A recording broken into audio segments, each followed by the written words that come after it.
Bibigyan ko na nga ng atensyon to mga bossing ko ang ating gulong na nabili sa online. No?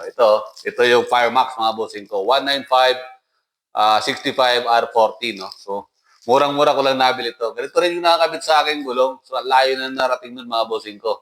Nakarating na ng Bicol, Baguio, Manila, tapos sa Tarlac, sa Subic. Tapos araw-araw kong ginagamit. Umabot lang naman ng 3 taon mahigit mga bossing. No? Ayan, papakita ko lang sa inyo kung gaano kapalit ng gulong na na-purchase natin. Ayan, sa online, no? Ito. Kasi kinukulit na tayo ni seller. Hindi pa daw ako nagbibigay ng feedback. So, dinala ko na nga dito sa kabilang bahay. Napakabigat pala nito. Binitbit ko, hiningal ako. Ayan.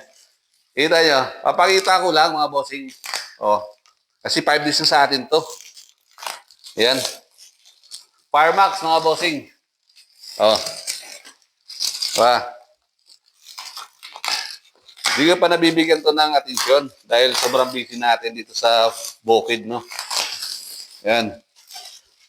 So, hindi ko nabubuksan lahat dahil bibit-bitin ko rin ito pabalik doon para may pakabit ko na rin, no? Papakita ko lang sa inyo.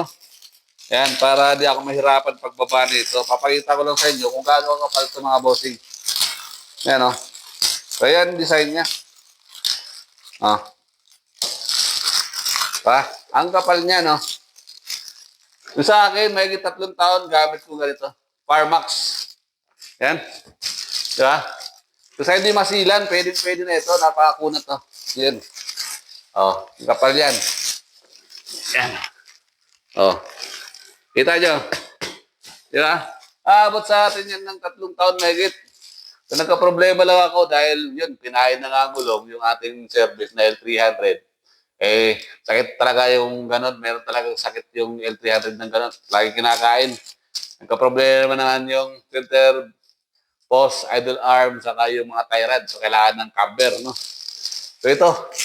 Di pa sana palitan nyo, makapal pa. Kaso, yan, kinain nga yung gulong. So, obligado tayong palitan dahil magpapa-rehistro tayo.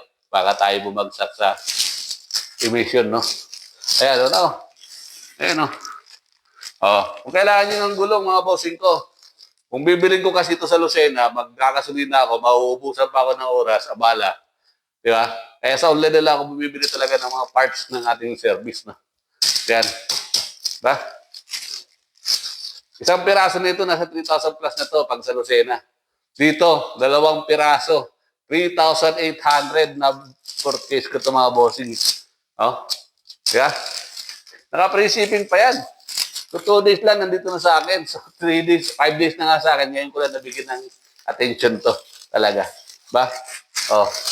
195 R14, napakakapal niyan. So, di ko nabubuklatin lahat dahil baka mahirapan pa ako pagbaba nito. Medyo malayo ang iikutan ko. Bossing, no? Ayan. Firemax. 195 R14. Ayan. Hiningal ako. Pahit kasi ang view doon sa kalsada. Nakamainit. Kaya dito nila ako sa kabilang bahay. Order nyo na yan. Habang free shipping yan, saka naka-sale. No? So, limited stock only. Nakita ko, nasa 30 stock na lang yung gulong nila. So, avail na kayo. Sa sedan, sa L300, sa mga van, pwede ito. 195 R14. No? L300. Yan, Adventure. Yan. Kung gumagamit kayo 195, 65 R14. Yan, no? Makapal yan. Diba? Papakabit ko lang kasi ito. Gusto ko nang pakabit. Dahil, yan, magpaparehistro nga ako by next week. So, mag-change oil pa ako. Kaya yung gabis po sa atin lahat, mga bossing. Avail na po kayo. Nasa yellow basket lang natin ang linya kung saan nagpo nabili yan. Mga bossing na. Okay? Kaya yung gabis po sa atin.